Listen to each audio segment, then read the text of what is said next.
welcome back everyone to the Heroes of the Storm America's Championship. We are on the verge of the BlizzCon qualification matches. I mean, this is what all these teams have been just working towards this whole summer, Anna. I know, and there is so much to prove here. So many swirling ideas about which team has become complacent, which team is the new ruler. And that's why it's my pleasure to introduce this blue team, because they are here to prove that the idea of being complacent has just never even occurred to them. Let us know if they are your favorite. It is Tempo Storm!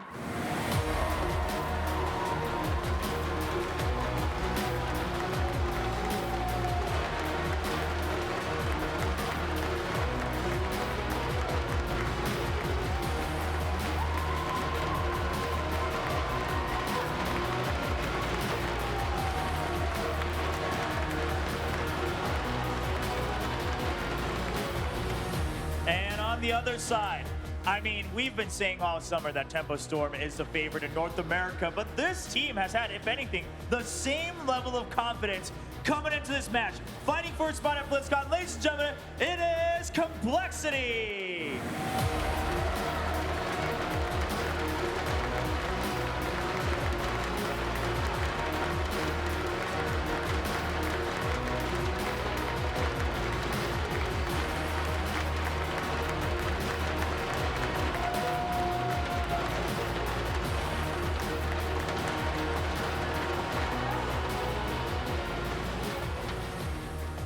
Chobra, there's so much on the line here, and I don't know, you guys don't get to be backstage and see some of these things, but compLexity yesterday in this huddle, they were curled around each other, hugging each other, saying, you guys are my best friends, I love you so much, let's do this together. That's what really gets me in the feels, man. These teams are not here just for the glory, they're here for each other as well. Yeah, I was standing back there talking with Tempo Storm, and while I've talked with them a couple times, now that this is the one match where everything really is on the line, like Dreadnaught said, I feel the energy is different, not just backstage, but with you guys here, are you guys excited? That's what we like to hear. Ladies and gentlemen, who will be the first team to go to BlizzCon from the Americas region? Let's find out with our commentators back on the desk. Thank you, Chobra. Yes, we are here over on the commentator desk. My name is Corey Kubihover, and I'm joined by my co-caster, Jake Babel. So, how you doing, man? I'm doing great. Good afternoon, Las Vegas, and viewers at home. Very happy to be here. We finally have the first match in which we'll find a team to qualify to BlizzCon. Joining me also is the leader of the Nerd Herd. We got Solly Jake. Wow, shout out to the Nerd Herd. But yes, guys, so exciting here. This is qualification for BlizzCon. 2 games seals you that spot here, not only in the grand finals of this event, but of course, the privilege to play in the World Championships in November this year. So we just saw both of these teams get up on stage. We'll take a little bit of a closer look at Tempo Storm and who they're comprised of. So these guys are really the top dogs. These guys have the amazing record of 44-1, and they're really the favorites to win. They've got a very consistent lineup here. They've been training together for a very long time, and they have also changed their strategy a lot over the last month. I think that they were used to playing triple assassin to a certain extent, and after that they changed it up to playing triple warriors yesterday. So that's a pretty awesome size up here for Tempo Storm. Yeah, really just shaking up their composition, diversifying their playstyle. They busted out Buechter, they played some Kerrigan. I mean, that's not stuff that we see a lot out of Tempo Storm, and I'm really glad they're doing that. Even a triple warrior composition came out of them, which you asked me a month ago. There's no way Tempo Storm would run something like that. But again, a really good point to bring that they're being so adaptive these days. Over on the other side for compLexity, their opponents, yes, we can take a look at them, 37-16, but they have been very consistent up through these events, commonly placing in 3rd place. The Chicken Master himself is there, Trummel, showing how much he loves that bird. We have not seen it all today. Falstead, a hero that is quite powerful on certain battlegrounds, falling out of the meta somewhat, but they've shown so many different styles in this tournament so far. My personal favorite part of compLexity is rocking their Rexar right there. We saw a couple of times this entire weekend. They did it really well. They control the lane. They have also got all of those extra mechanics there to push forward. And I'm just saying Jaximus Rexar is one of the best in all of NA. So one of the really interesting things about these two teams playing for this BlizzCon spot is that they are actually training partners, something that not really too many people know. These guys are scrimming constantly, playing against each other. I'll let you in on a little bit of a secret. compLexity does take the majority of those scrims, so not something that's so much in the public light, but something maybe you guys should know at home. Yep, and I also like to say that myself, I've been tilted before when it comes to Tempo Storm. Because, you know, Tempo Storm is a team that did not do so well in the latest tournament before this one. But here, they come in here, they have got a great weekend. We saw a lot of confidence coming up from them. And I would like to say I was wrong before, but here we go. This is the ace match. And in this series, we have to see who is the better team. Okay. Okay, so before we get into the draft, I really want to thank our sponsors going into this. It is Gigabyte, NVIDIA, and Totino's Pizza Rolls for their support in bringing the Heroes of the Storm America's Championship. And if I'm not mistaken, we do have the draft for game number 1 ready to roll. Let's take a look at it. All right, guys, I'm so excited here. This means so much. In Tempo, they're known for their play on Dragonshire, so it's going to be very much in their favor, considering this is by far their favorite battleground. compLexity realizes the power of Uther and instantly bans him out. Dragonshire is a map where you want to have small skirmishes, and Tyrande is also going to get addressed here because she just does so much damage in all of those small little rotations. Yeah, they've obviously been paying attention backstage, seeing that Tyrande is a large part of their compositions. They do like that Arthas quite a bit. We'll see if that ends up playing a factor early part in this draft, but still always got to look at the fact that Zeratul is on the table. compLexity also may want to go for Rexar. We've seen in some scrims before that they actually rock the Rexar really well. We've also seen all of his weekend, but Jaina, a tier 1 hero recently, will also get that attention from compLexity. So when you see Jaina picked up here, Kubi, we know that Zeratul is probably going to be picked up by Tempo Storm. I mean, Zuna is so strong on the hero. Do you think they're also going to try to snipe Johanna, considering the pairing of Jaina and Johanna? Yes, it makes for a very good rotation, even just between those two heroes. And we talk about Dragonshire, the battleground, rotations are so important. It's really what's going to allow you to control that objective and ultimately push to that core. You're right, Jake. There we have the Zeratul for Tempo Storm. Zuna's probably going to play that one. Leoric, he is not addressed yet, and Leoric provides so much wave clear mechanic. He doesn't even need a talent to go into that department right there. And there we go. Leoric, Zeratul will be the pickup here for Tempo Storm. Very strong lineup to start. And the fact that Zuna is going to get his favorite and strongest hero in Zeratul, that's got to put compLexity on a little bit of a tilt. But they put themselves in the spot. They know this is going to be a possibility, grabbing Jaina first. Now, I love the fact that they went for Leoric or Johanna, right? Either or works because they put that threat of Asmodee here on Dragonshire. Such a strong hero, getting those the stacks here for that Globe of Annihilation with a level 1 talent, Taste for Blood. Definitely a threat here in the matchup.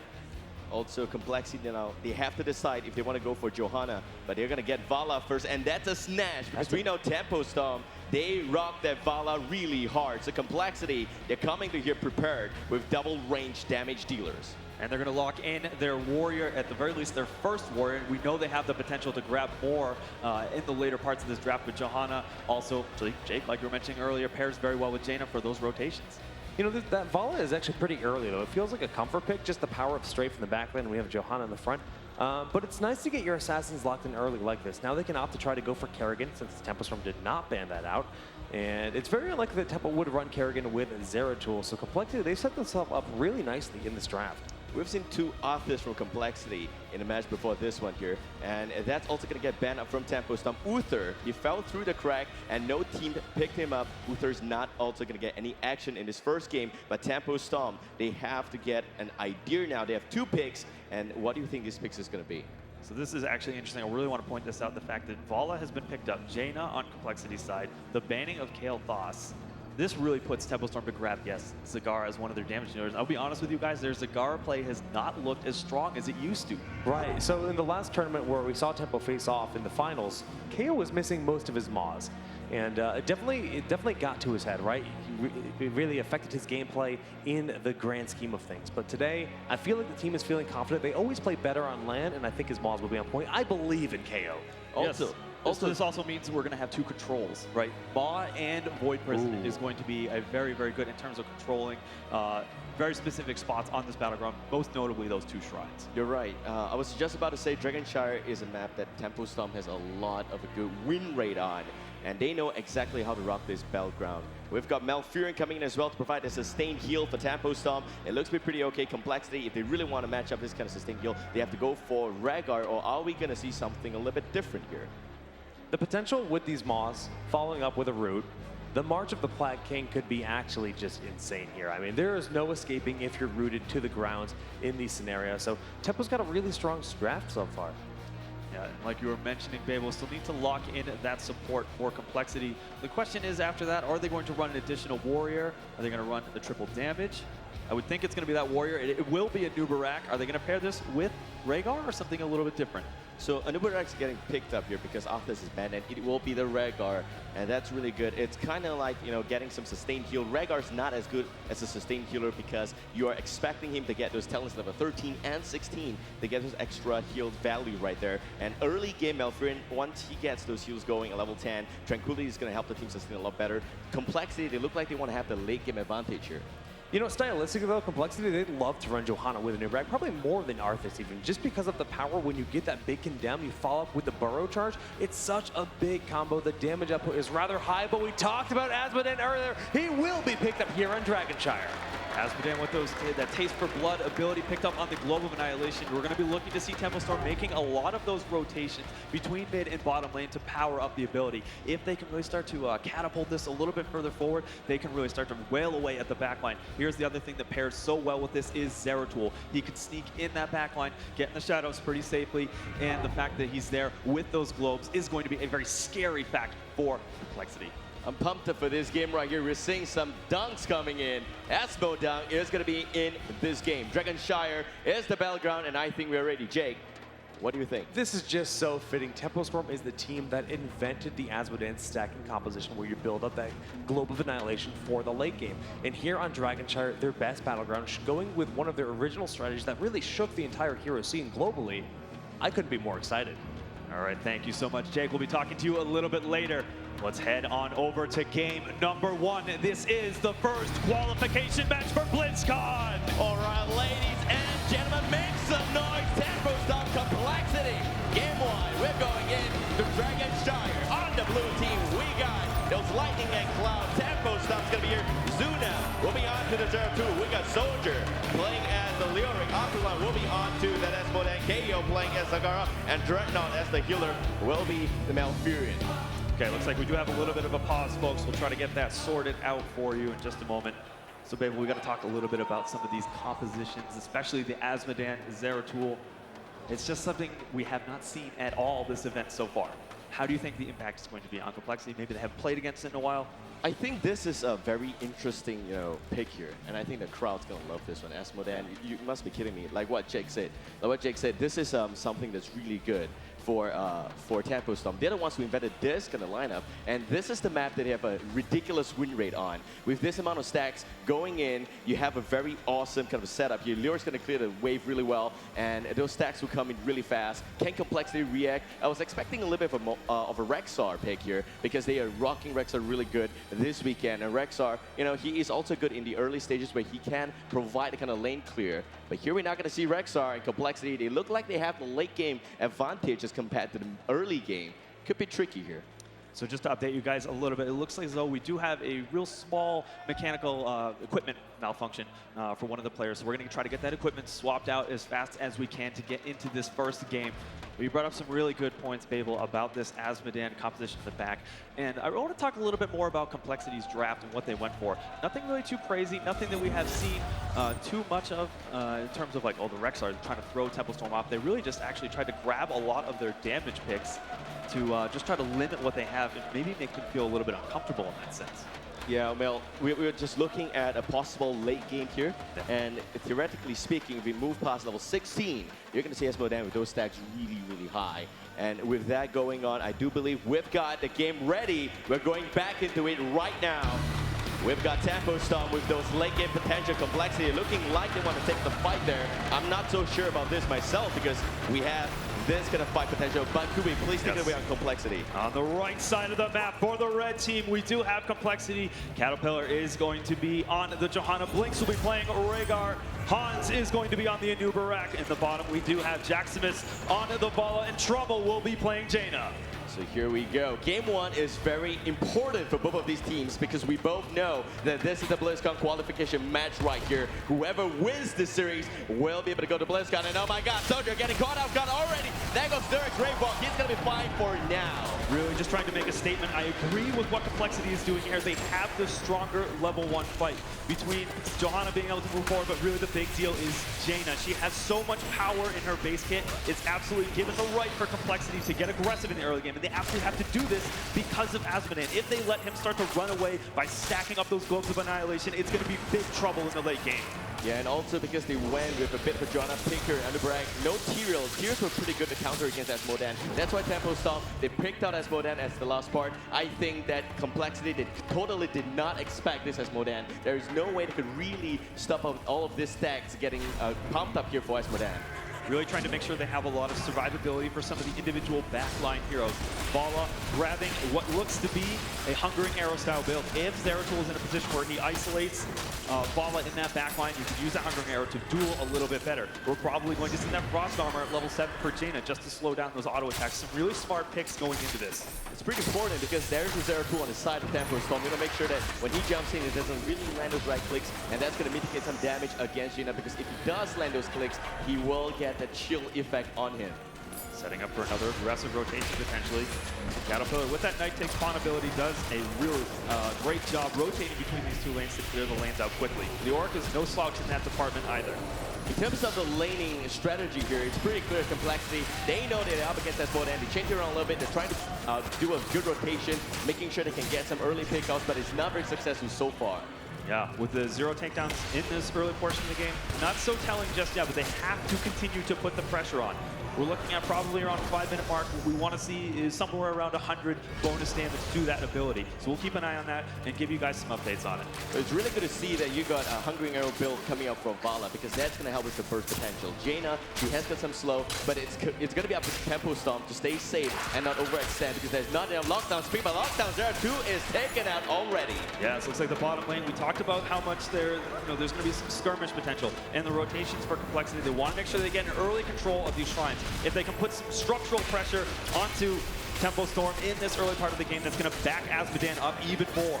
It's pretty surprising to see that on the top part of this whole battleground here, Zagara is not really having the advantage of pushing the lane out against Underbrag. And that, again, goes to prove that they have some wave good potential on the Underbrag. We're looking at a Ravewalk here. Soldier in some trouble, and it seems like he's going to go down. Gets taken down. Really, really patient play, waiting out that Ravewalk to make sure they can get the punishment. We see a cloak getting thrown down. Jaximus went just barely able to survive that Moonfire. Soldier's going to be resing in just a second. Oh, Leoring is back right now. Jaina getting slow. Dreadnaught's going to connect as well, but Trummel's going to be fine. We're going to see some Ravewalk action, but Soldier's going to pull back. Dread also the bottom lane, making sure he applies some pressure right there. Zuna is in the mid lane providing some form of defense. The Dragon Knight Shrine is going to the right team right now. Yes, this means that we're going to see probably a lot more representation from Tempo Storm in that middle area, at least until they can get Zuna up to one of those shrines to contest. Han's not really in the position to bully Zuna back off of that. Cattle looking to really try to get on that shrine. Again, an early Dragon Knight will mean so much for compLexity. 3 minutes, 40 seconds into this game. We're going to try and pull up the information here on this stack for Azmodan as much as possible. And once we have that, we'll let you guys know. But we are looking at 2 takedowns for compLexity. They're looking very strong in the early game because of a bit of a policy shift here. And that's pretty awesome to see. Okay, continued rotations. We do see that Malfurion ended up falling in the bottom lane. Again, compLexity so good with this, and they know they have to play to the team's strength. And this is absolutely what they have to accomplish in this early game. Level 7 already for compLexity, looking very strong in the early part here. We're looking at a very mixed build for Underbrag, and that's pretty okay. Frost Armor, like you predicted, it is going to be onto the Jaina, and for Vala, it's the full-on Hungering Arrow build. Again, waiting up in this top lane. Now, once we hit level 7 for Zeratul, that's when he actually gets quite a bit stronger. He has that follow through, the focus attack. His auto attacks get really strong, and they smell blood. They know that Zuna is in this back line. Uh-oh, Zuna, he gets spotted already. He's going to go down right there. Continuing to clear out this mid lane. Soldier, they know they have to back up They're doing a really, really good job controlling this. Actually, 154 bonus damage already, less than 5 minutes into this game. It seems as though the aggression is there, but they have not slowed down Azmodan at all. They have not, and this could be scary. Post-stand, we're looking at a lot of damage coming from Tempo stuff, but they have to hold off this aggression right now. One full level lead for compLexity in the early game. We've seen this before. Every single time compLexity gets a lead, they're not going to throw it away. Yes, they have to be very, very careful. Again, I cannot stress enough that this is the most important set these teams have ever played in Heroes of the Storm. This is their chance to go to BlizzCon 2015. And it's really important that they play the best right here. We're looking at Lyric with Osin renewals. This is something I did not expect. And we don't see this too often. That's going to be a little bit of burst. It's sort of like his own version of First Aid, but it can be used while he's in his trait form after he gets taken down. Just make sure that he has even more presence on the battleground. And also, we're going to see cleanse come from Malfurion for some utility purposes. That's pretty okay, but compLexity again threatens the Dragon Knight here. Over on compLexity side, we do see that Frost Armor picked up, and again, continuing to go with that Hungering Arrow style build. All of this is targeted at Zeratul, making sure that he's not going to be as effective as possible. But in the back line, you still have to keep in mind Azmodan. Have they done enough work to slow us down? They have the level advantage for the time being. That means we have our heroics. Here we go, and it's going to be Ancestral Healing Blast Shield as well as Cocoon. Yeah. And what's Elemental Strafe here as well? There goes the Blast Shield, and it's Impact Soldiers in a lot of trouble. He's going to take the fall right there.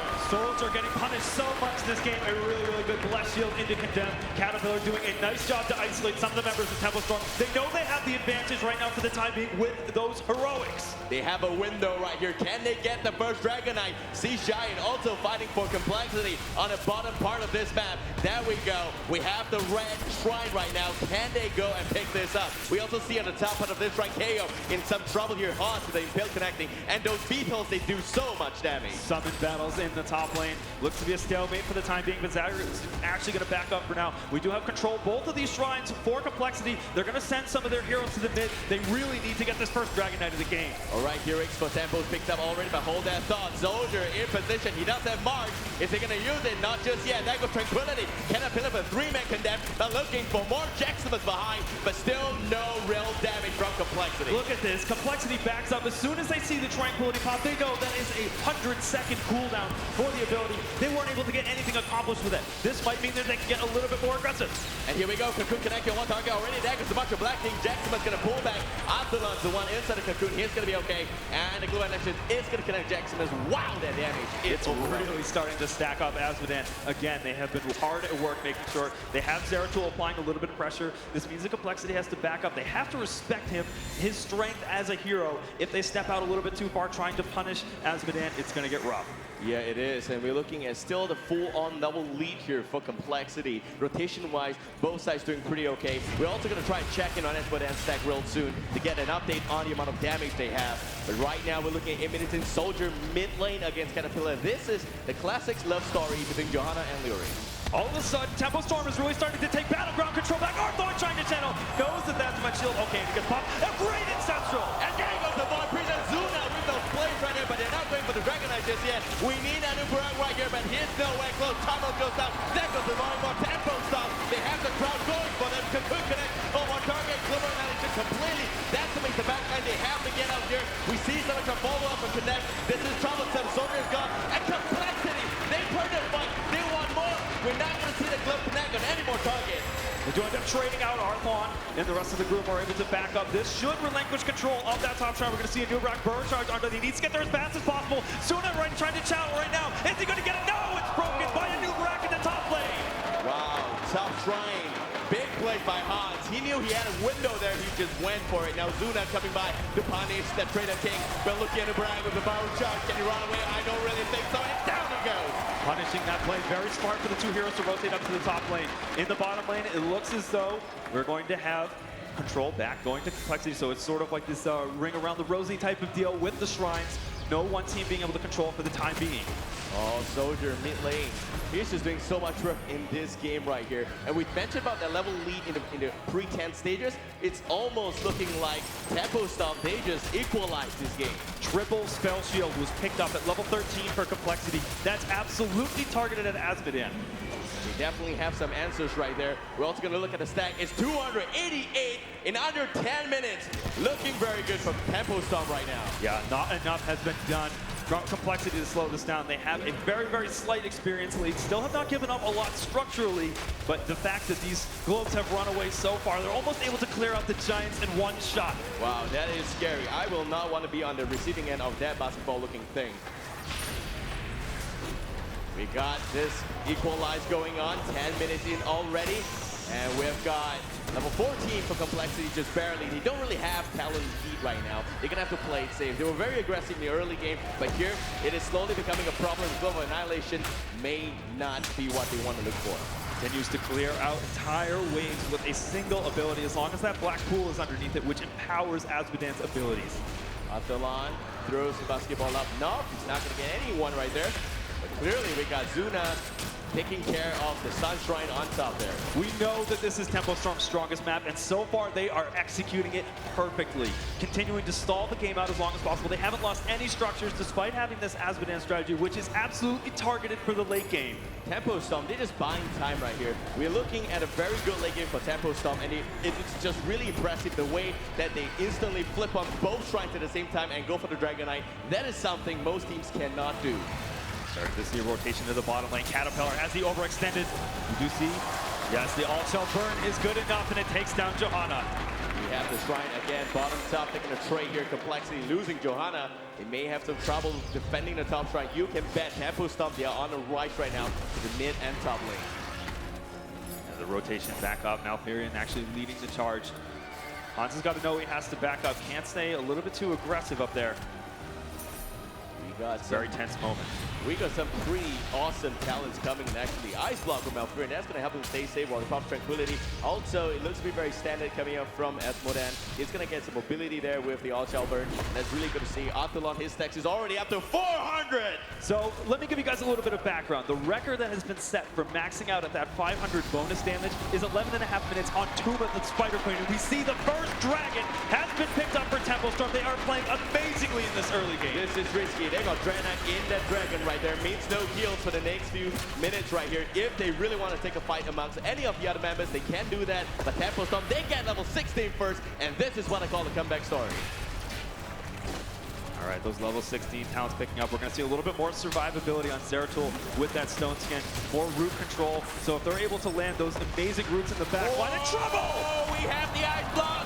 Jaina, she's going to have to walk away. Is there any help?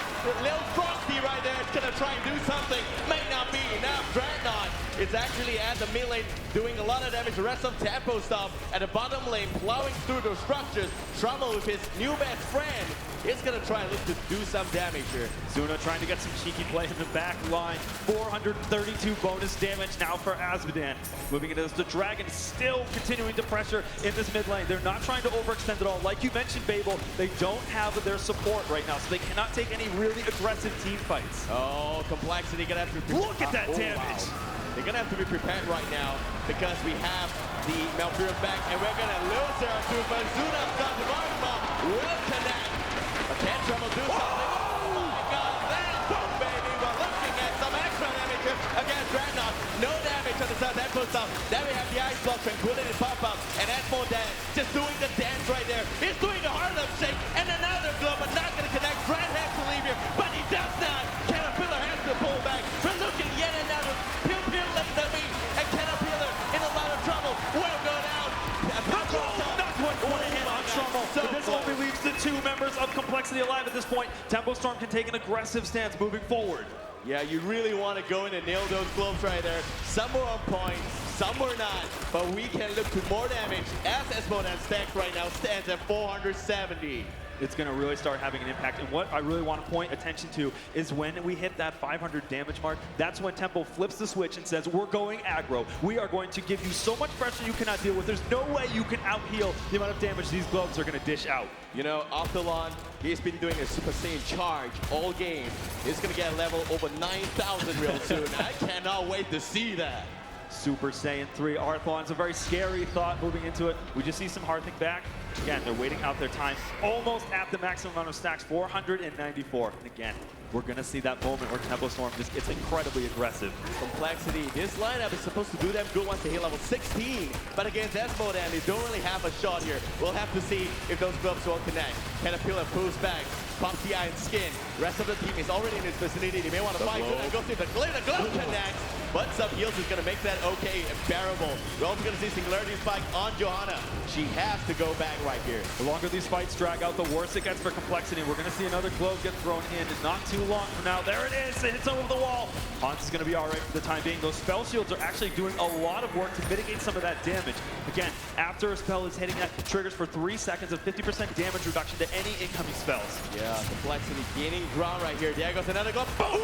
Some damage on Jane out there. And Zuna goes in, tries to pick up the kill, not going to get it. Blast kill as well. And there goes the cocoon. And the Void Breather Hans steps right in. We're going to see Arthelon come back on Penfold. And another glove. It does connect. And Central well done. And this is a problem. Complexity, they have to get out. We have March of the Black King. Hans is going to be okay for a little bit, but Trummel is also going to take the fall behind. We're going to see the ice skid. Another glove. This fireball. The blocks. No, not quite. Kaeyoh not going to get the essential healing in time. It gets taken down to 3-0 for Tempo Storm. Really want to highlight an amazing cleanse that was actually thrown out. Really taking out Zeratul in those fights early is going to be a big deal. We saw the Blessed Shield actually get thrown onto him, but Dread cleansed it almost immediately, taking away all of the crowd control available there. Big plays by Dread. And then we have level 20 for Tempo Storm. Looking very good right now. We have a structural possible takedown here, and that will be the keep at the bottom lane. And that also Burn really doing its mark on the structure and having it keep taken down at this point. And no structures have fallen on Tempo Storm's side. If there was any question as to how well Tempo Storm was playing, whoa, it's not anymore. Zuna is just teasing right here. He's going to get a Dragon Knight at the end. We're looking at a possible bottom lane finish for Tempo Storm. Complexity hanging on to the first game's life right now. They have to make sure they get level 20. If not, they will definitely be in a lot of trouble for this next fight. We got max stacks on Esmodan and a glove will connect on Blink. Some extra damage there, but not very significant just yet. Still have the 2 spell shields available on the Nubarak and the ball as well. Trummel, you see he's hiding in this position. They know they have to make an aggressive play. They got to make something desperate happen. And there is the flank and a great ball! It does connect on the Jaina. Blast Shield will connect as well. Caterpillar making sure that the whole team gets some super, but they still don't have those top talents. And then etc. It's a complete whip again. We get Trummel in a lot of trouble. Zuna goes in, pick that one up. Hans now in some trouble. Yet another bunch with the Black King. And Nubarak is going to be okay with the spell shields popping. Jaximus gets taken down to the back line. A 3-for-1 advantage for Tempo Storm for the time being. Are they going to move into this keep, or are they going to try to pressure and end the game right here? We still need that level 20. Upper complexity, 3 members down. Can they still hold off this aggression for the next 35 seconds? They know they have such a huge advantage at this point, especially, like you mentioned, with those Storm talents picked up at level 20. So much mobility. They're just capitalizing right now. If you look at Esmodan's last 2 talent pickups, those are some really good push potential. Yes, and that's why we see these Generals of Hell pushing in the top lane, grabbing mercenaries in the bottom. They're slowly strangling complexity out from this win. In terms of kill count, it's not so obvious just yet. We're looking at 12:9. But complexity, they're not out for the count yet. One good fight, post level 20, they are still in this game. Decided not to grab the Giants. They really want to time out a very strong push in the bottom lane. They're going to grab these bruisers. The time to grab Dreadnaught is just waiting, making sure that none of the heroes on the enemy team go up to grab it. And with this massive mercenary push, with Asmodan wailing away with those globes, it is going to be a very difficult defense. And finally, we see that level 20 coming out here for complexity. The biggest problem I think complexity face is that all of the force and keeps are still up on Tempo Storm's side. Yes, the structural advantage is quite significant. I will have to warn Tempo Storm, if they cannot drag this game out too long, eventually there's going to be points where they might make mistakes, and they have a massive advantage right now. I want to see them push hard. Oh, we're going to see Vala both out of trouble there. She's going to be okay for now. Also, the Bruiser Camp getting taken care of by Tempo Storm. Some great maneuvers here by that team. They're going to push in the top line, taking every mercenary camp they possibly can. They know the Dragon is back up. This is the safest way for Tempo Storm to play. They have such map control that they know they can go up and take these mercenary camps in the top lane. Yeah, we have Arcane Power for Jaina, by the way. That is not one of the stuff that instantly restores 400 mana and increase the ability power by 15% for 5 seconds. That's a burst Jaina we're looking at. That is a play that we do not, that's a talent we almost never see picked up, and there's good reason for it. They know that they are in a deficit right now. They have to make some kind of crazy play. We already see Trummel starting to position himself for some of those flanks, something he as a player is really, really known for, and he can turn games around, but we have to see them set up that positioning. Right now, they've just been on the back foot the entire time. Yeah, we can also bet that, oh, hold that thought, Hans is holding the aggression. Arthelon's going to get a Dragonite yet again. This is troublesome for compLexity. Can they stave off this aggression as the Dragonite is marching ahead onto the red base? Slowly pushing in, trying to bait out some of the members of compLexity. We don't have those globes, so keep that in mind. They don't quite have that burst potential, but they can also set up plays for Zeratul to get into the backline. Trummel looking for his positioning. Zuna is going to use the Void Prison. The Void Prison on 3, and the Ice Block on Jaina. She's not going to get anything done. There goes the root. Tranquility. The Cocoon is going to connect on the Dragon, and that's one big Cocoon. But Jaximus will be the phone out. I don't think compLexity is still out yet. The Dragon is still knocking. There goes the Essential. They will connect. Drag drops a little bit of HP there, but will burn out Trummel. Soldier goes in on Blink. Blink goes down. The healer's gone. Fallar's gone. compLexity is left with 2 members. cattlepillar still holding the aggression, but can he chase down Zuna? Zuna will take the fall indestructible from, but the core is already at 30%, and Arthelon doing his signature FO dance right now. Tempo Storm has done it with an incredibly convincing game number 1 up against compLexity with almost flawless Asmodee play. You're looking at all of the 6 boards still standing. What a position it is. Wow. That game. Absolutely incredible. Jake. Yeah, just sticking to their guns. Tempo Storm drafting for the late game. The power of Asmodee and then Zeratul diving in for that explosive style they're so known for, and why would you not go with that style? They've proven it is their absolute best way of approaching these matchups. Yesterday they shook things up, Triple War, yeah, they went back to their guns, and you know, compLexity, they knew how to play against this, but they just could not respond to it. Almost something where it's like they were hiding some of their strategies, and we know that some of the teams were starting to do this because so much more is on the line today. All of these North American teams have felt very confident in their chances to advance to this top 4, but this is really where everything matters, and we have not seen Tempo Storm play this Asmodee style in a really long time. Yep, so Jake, I believe we've got a bit of a replay ready for this one here. Yeah, we certainly do have a replay. Let's actually take a look at one of those moments where we can highlight the power of that Globe of Annihilation once it surpasses about 400 damage with the stacks here. You see all that damage being done. The Maw now connects on these 2 targets. Asmo steps into the backline, lines up the Globe, and it does critical damage, taking out Vala. From this, it sets them up for a nice position for the rest of this fight here in the middle. You see Malfurion popping the Ice Block with Tranquility, the team staying alive now. Soldier makes his way back into the battle. They just continue to push forward. The Globe does massive damage throughout the fight, and they just secure themselves. The Dragonites with these plays. Zeratul dives in, gets the last takedown so frequently throughout the game. And it was just the clean Tempo Storm that we know. And I love this by them. Going back to what they're so known for doing after yesterday busting out new competition, you don't know what to expect out of them. Are they going to do something brand new and crazy for game number 2? Are they going to just do the strategic, we're going to go on triple ranged assassin here for game 2? compLexity has no idea what to expect in the draft. Well, this is, and was, I suppose, Tempo Storm's best battleground, and this is going to be compLexity's chance to really bring it back in game number 2. If you guys want to find out more about Heroes of the Storm, head on over to heroesofthestorm.com/esports. You can find out all the information about the competitive scene in all these tournaments, the qualifiers, and how these teams are going to get to BlizzCon. Now we're going to go to a quick commercial break before we get into game number 2.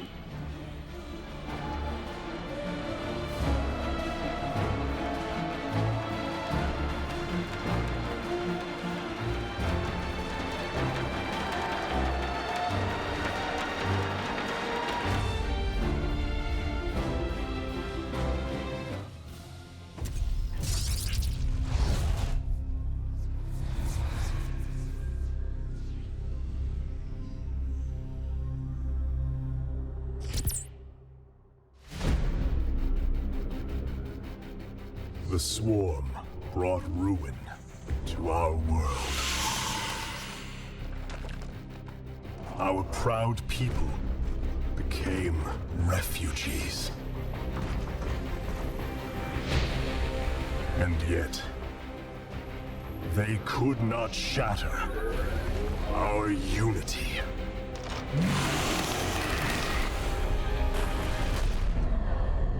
For we are bound by the Kala, the sacred union of our every thought and emotion.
day, we retake our homeworld.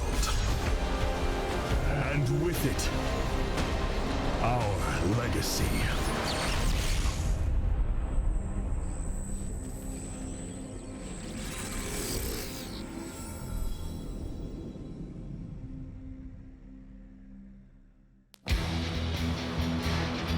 Welcome back, everyone, to the Heroes of the Storm America's Championship. I am Kubi, joined with Babel and also Jake over on the end. And we are about to potentially crown ourselves one of the two teams today that is going to be advancing to BlizzCon. How you doing? How you feeling about that first game, Babel? I'm feeling pumped up. We're talking about a strategy that came from way long time ago. That's a pre-alpha stage right there. Soldier with those Asmodan, that was the one created back then, I believe. And right now, we're looking at Tempo Storm, bringing back the old strategy. The bit of the nostalgia feeling right here, it just completely threw complexity off here. Complexity, if they really want to take this next game, they have to consider all different types of strategy Tempo Storm has. Yeah, it's just, like I said before the break, I love this. It's a game of war, really. It's all strategic, right? You go with something that you're known for in the past. When yesterday you did all these kind of new strategies. We have no idea what to expect out of Tempo Storm here on Cursed Hollow. No, it's a very old battleground. So we could see, you know, the old passive play with the triple range assassin. I could say triple range assassin passive play. Not really. But I'm not really too sure what to expect, how they're going to approach this draft. What's interesting is that even some of the Asmodan play that we saw yesterday from complexity was a completely different style. It was a very structural push style Asmodan, completely different from what we saw from these globes, and it worked on trying to get that early game advantage. But it was on this battleground that we saw it. So it'll be interesting to see if Asmodan is a contested hero, but for completely different reasons. That's a full circle right there by Tempo Storm. They knew complexity doesn't have Uther to cancel those stacks, doesn't have Tyrael to cancel those stacks. And we're looking at Cursed Hollow. The draft is ready. Game number 2 will bring us to Cursed Hollow. Alrighty, guys. Well, here on Cursed Hollow, we see a diverse pool of heroes. Abathur, quite powerful here. Tyrande, often used for the Vision, and there is a very early Tyrande ban by Tempo Storm.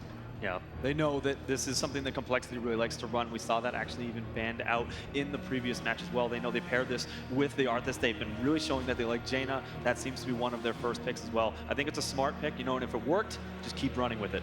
Tyrande is slowly starting to prove to be the centerpiece of complexity strategy this weekend. We've seen Tyrande with Arthas, Tyrande with Rexxar, all of which proved to be pretty effective here, but Zera 2 will be taken out. And Tempo Storm, they have a few options here, Leoric or Johanna, or maybe even something unconventional. Yeah, Uther makes perfect sense here, though, because of how much priority we've seen on this hero throughout the weekend.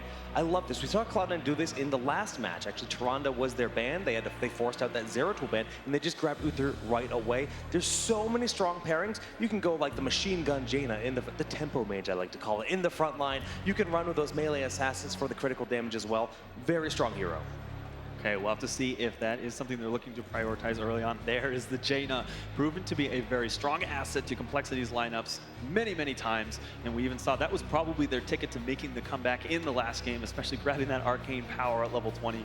Didn't quite get to see that panned out, but I know that Trummel is really good with those flanks and can do a lot with the hero. Yeah, we actually had a bit of a prelude into the Frostbolt build by Jaina earlier in day 1, and that proved to be doing a lot of damage, calculated to be about 600 damage at level 20 and 0.6 seconds when you have IC Veins up. Complexity now, they have to decide if they favor one of the two warriors, Leoric, Johanna. I mean, Arthas is still available, and they are known to run Arthas as well. Very, very good points. Yeah, it's tough to say here. I mean, if you pick Arthas or Leoric, you're setting yourselves up to grab one of the other ones to go with it. But Tempo Storm, they've been playing a lot of Johanna lately as well. So but there's Arthas here on the side of Complexity. I like that a lot. This could persuade Tempo to possibly either pick Leoric or ban out Leoric to deny the Bruiser Bro pairing.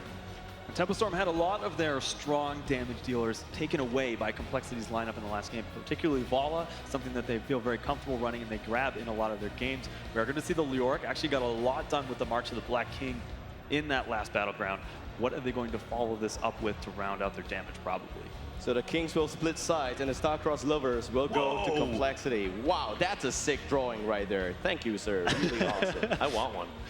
Leoric Uther for Tempo Storm, one more pick here. Will be a damage dealer for sure. Do they want it Vala, or do they want to go for something a little bit more unconventional? It will be Sonya! Oh man, Kubi, they're picking up your girl Sonya here.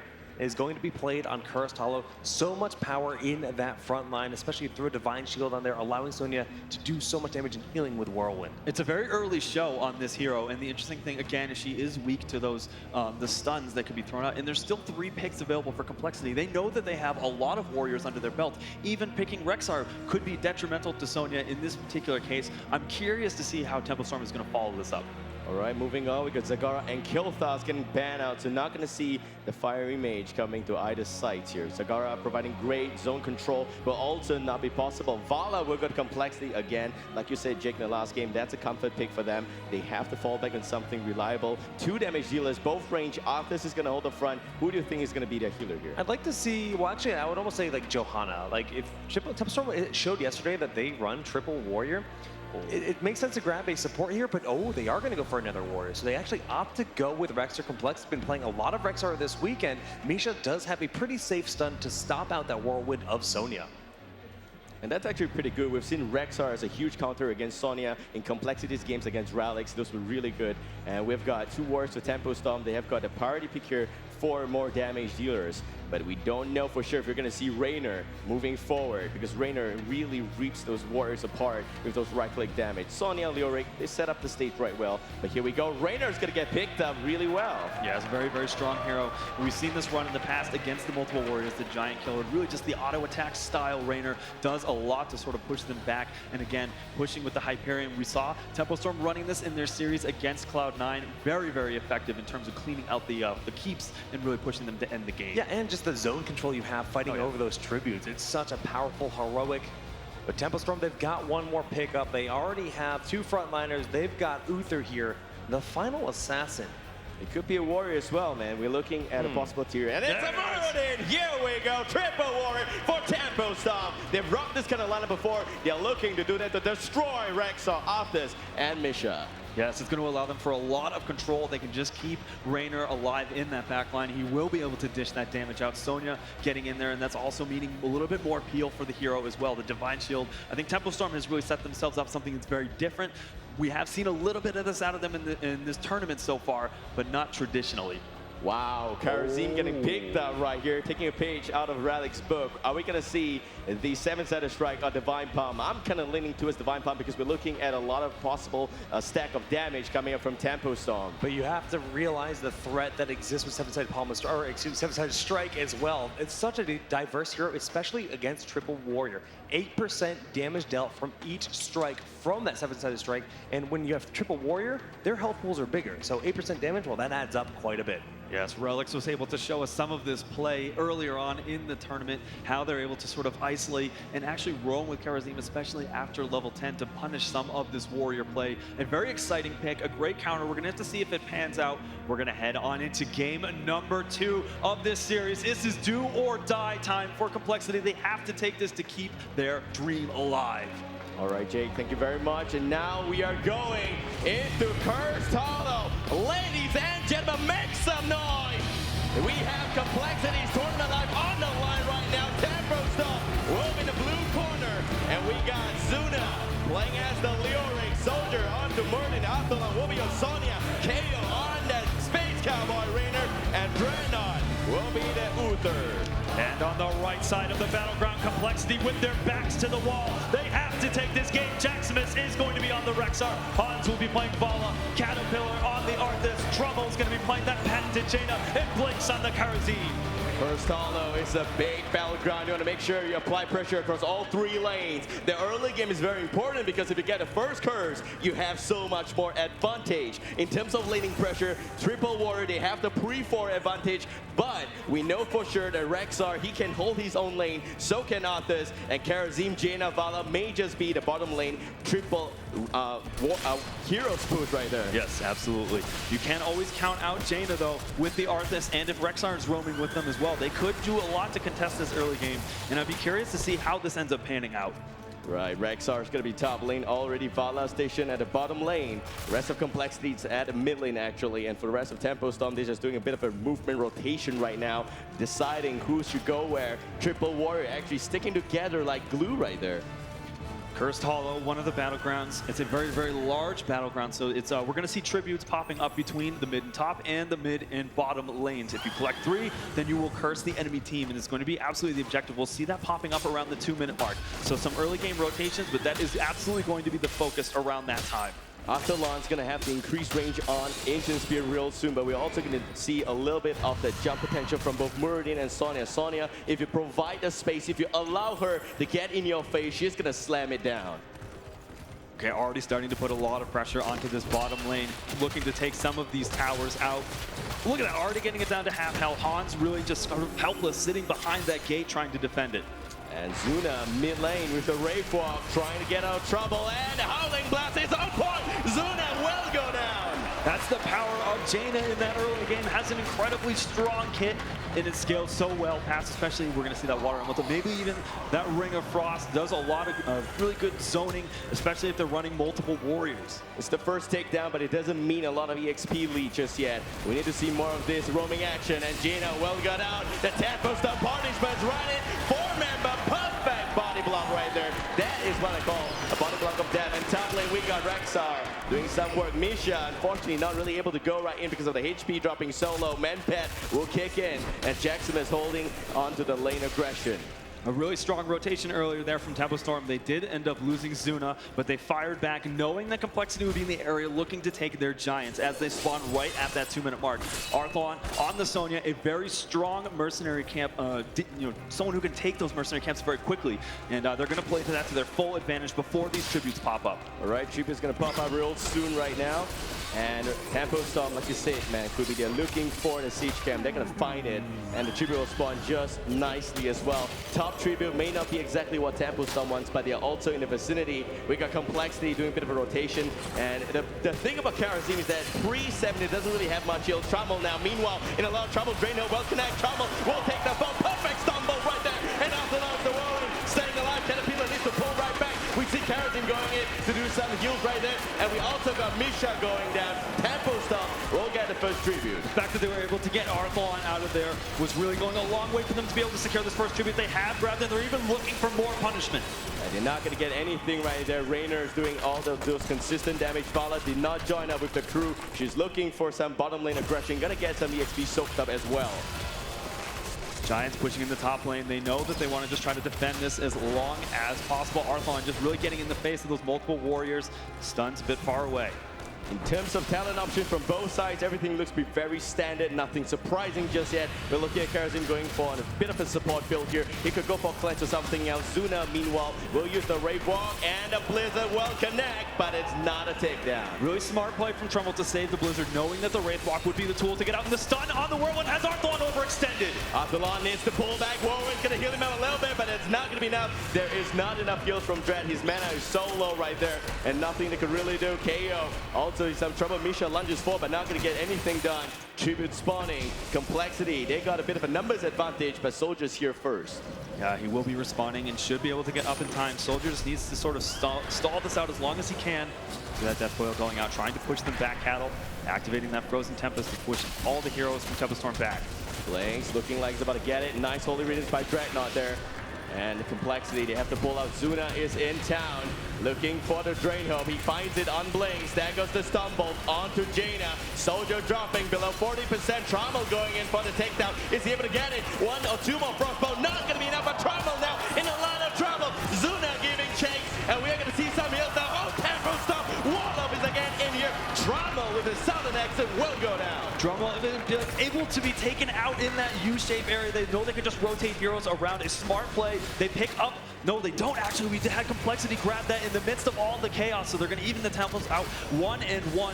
And this is going to put a lot of pressure on Tempo Storm moving forward. They had a strong advantage, but now compLexity has a slight level lead going into this, and it's all about getting to level 10 for those heroics. This is really close. One tribute both sides, a negligible level lead, half a level only. We're looking at compLexity looking for level 10. I don't think they're going to get it before the next tribute, but 5 minutes and 35 seconds into this game number 2, compLexity can afford no mistake. There we go, Howling Blast, not connecting. This is not going to be anything. Both of these mages of ice, in fact, will pull back.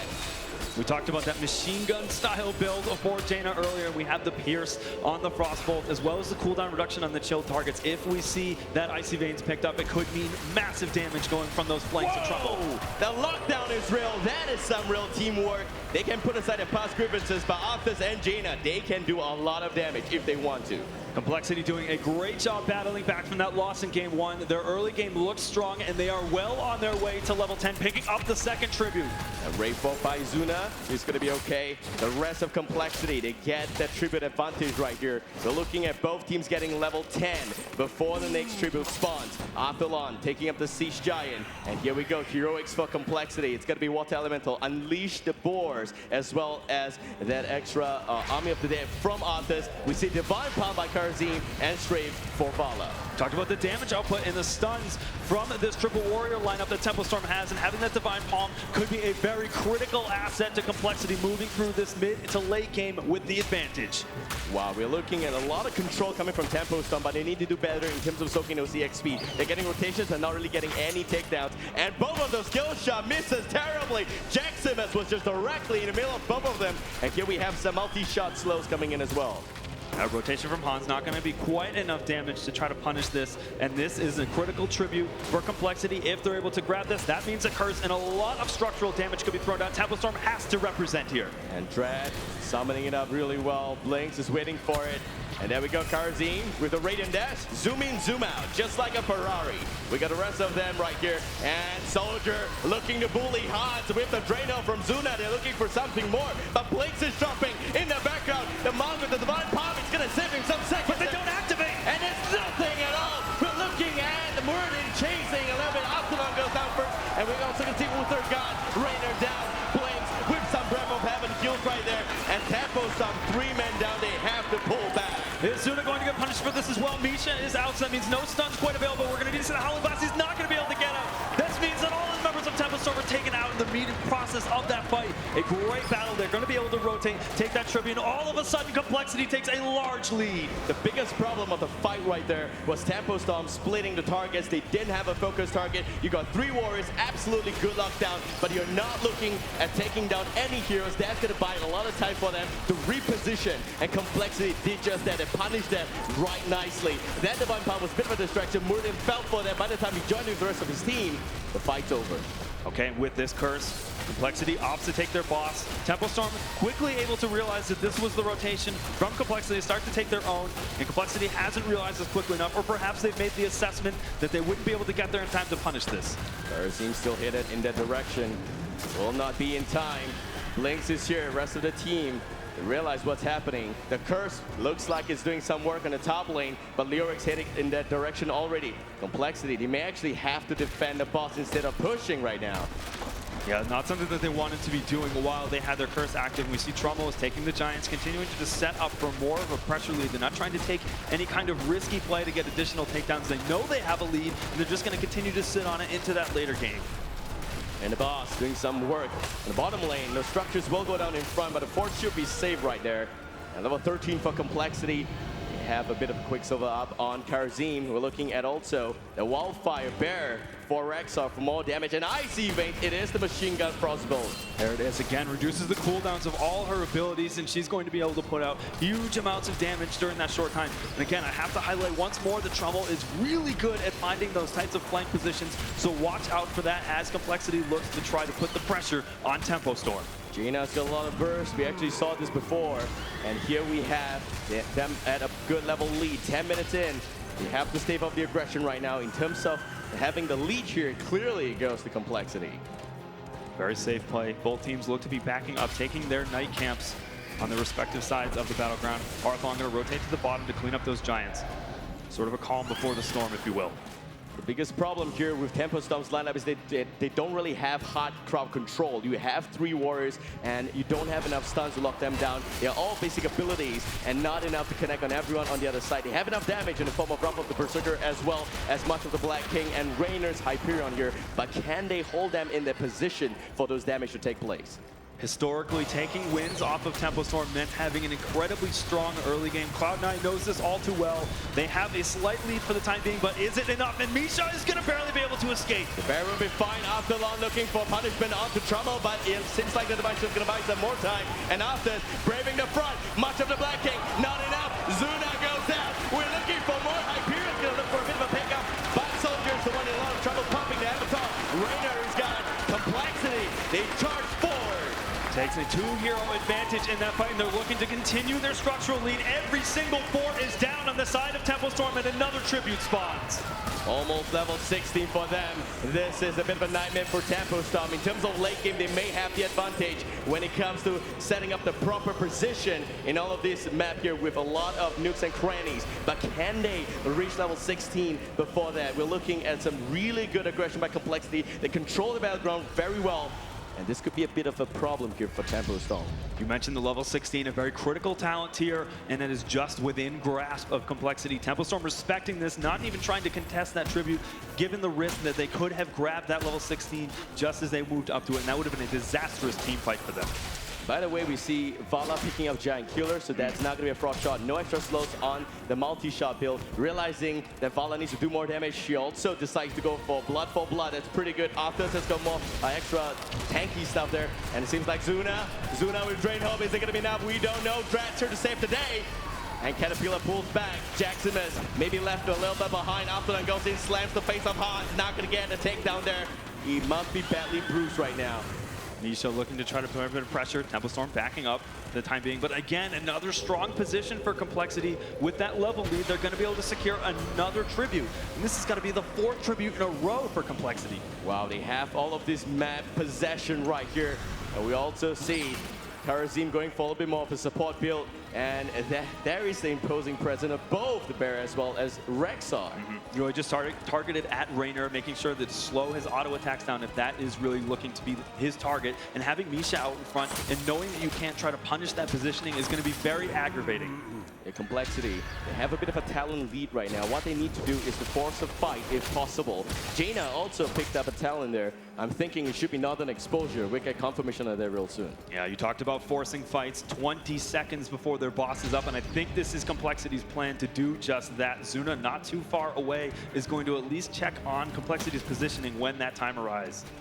Here we go. Tempo Storm, they need a level 16 before the next tribute spawns, that's for sure. Boss is up in just 3 seconds. Here we go. compLexity knocking on it. Tempo Storm, they know something is wrong. None of compLexity's members are on those lanes right now. It's either going to be an ambush or a boss, and they check it out. They find them there. Are they going to put up a stand? There goes much of the Black King, but it's all too late. Zuna dropping a lot of HP, doing minimal damage now with the right wall. Not going to get anything that Kaeyoh with the adrenaline rush. There goes also Misha, looking for Misha Church, and the bear will not even need to run forward. Karazim, Raiden dash to the back line there. Soldier, Arthelon, they have to get up. That's a 2-man stun. Zuna waiting for respawn, but Karazim goes down. Soldier with some lockdowns, and Dread with the Divine Shield onto Arthelon. That's some good support coming into play. Vala getting boxed out by both warriors. There goes Angel Spear, and a big slam. Last hit, well connect. compLexity all of a sudden losing their fight there. Caterpillar with a 2-man howling blast. We're seeing Warrior versus Warrior. This is the all-new Warrior show, guys. Soldier looking to try to get some punishment on Cattle, and this is going to back it up. This should close out the team fight, not before a big advantage being taken from Tempo Storm. They secure their second tribute, but there is a big story to tell, and that is the boss that is pushing in the top lane for compLexity. So while not the best of team fights in terms of results, the fact that they have this pushing is going to be something that Tempo has to respond to.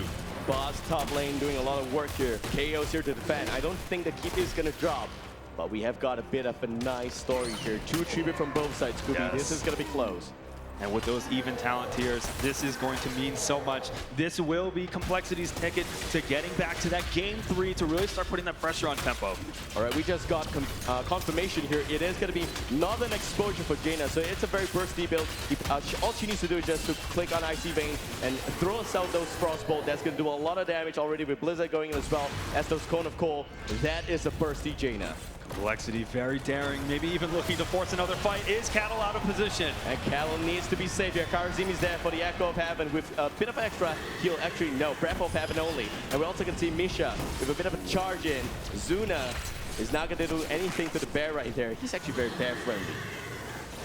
forcing the position. compLexity is going to back up. They relinquish control of the boss for now, but I don't think Tempo Storm is looking to take that much of a risk. And there's that critical tribute you were talking about, Babel. How are the teams going to respond to it? Because a curse at this point in the game definitely will mean keeps for compLexity. Tempo Storm needs to buy some more time for one simple reason. Wrath of the Berserker is not up for the next 9 seconds, but Dreadnaught is there. And we got Sonya at the choke point. Candles racing over, but we have Tempo Storm with the curse. Arthelon, he's pulling back. compLexity's in a good spot for a takedown. They go in for Dreadnaught. He pops the divine shield. Here comes Hyperion. Reina calls his cowboy from back Old Town there. Jaina goes out. There goes back to the Black King. 3 targets and a lot of trouble. And we're going to see Dread with some heals. Ocher is still alive. And cattlepillar with those slow divine pumps. It drops. We're going to see Alexei with a bit of HP here. But Soldier, Mensah, and Hans. He is in a lot of trouble right now. Arthelon being chased by Rexar. We're going to see Ancient Spear.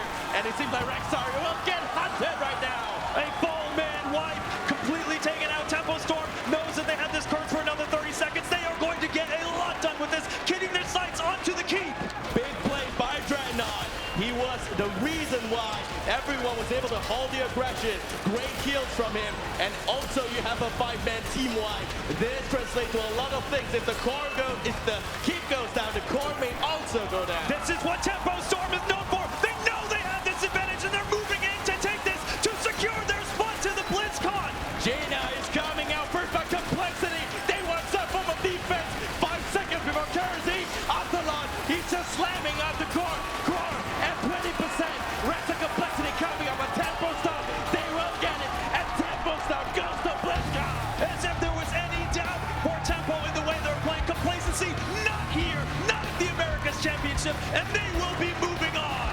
BlizzCon, we're going to watch out here. A storm is coming, and it's called Tempo Storm. Oh my goodness, the triple warrior play was phenomenal. compLexity started off so strong, just really dominating the game. I was looking at Twitter, everyone's like, there's no way Tempo Storm's coming back in this matchup. But with a few key fights, they really just brought it back. And I just want to take another look at that final fight that we saw because it was so very clean by Tempo Storm. Let's hop into the replay that we picked out here, the final matchup, the final battle here. All right, well, it all starts off with that curse being picked up by Tempo, and that's a great advantage to have, and that's why they're pushing in. They think that Tempo's a bit out of position. Putting the focus on Dreadnaught, Divine Shield, that's why this hero is so powerful. With that, he can use Rewind, return the battle back up here, but that March did some critical damage. They were forced to use the Divine Palm, which is going to resurrect Arthas in just a moment. That's what they need, right? Keeps them in the battle. You'd think that, but too much damage was applied to the rest of the team. They just shredded through everyone, picking a full-on ace. Once you eliminate the entire enemy team, they just march forward to the base and they pick up those tickets for BlizzCon. Well, it's really tricky right there. I think that the takedown on Jaina was really what won them that fight. There's not enough damage for compLexity, and unfortunately for compLexity, their run on this road to BlizzCon will conclude here. Tempo Storm, they got themselves a ticket to BlizzCon, Kubi. This is really exciting. Absolutely, they did. We're going to have just coming up in a little bit is going to be Cognitive versus Cloud9 for the other side of the bracket to find out who our next team will be going to BlizzCon 2015. You guys stick around. You know there's more action coming up in just minutes after this break.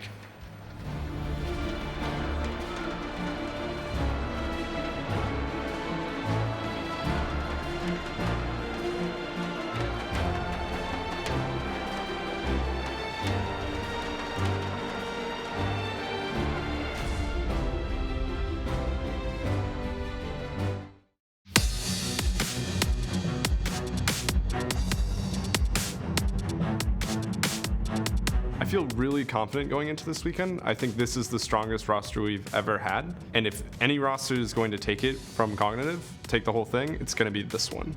I think we play a unique style that can catch any team off guard. I think if a team makes any serious draft mistake or early aggression mistake against us, we're just going to snowball it and just take the whole entire series.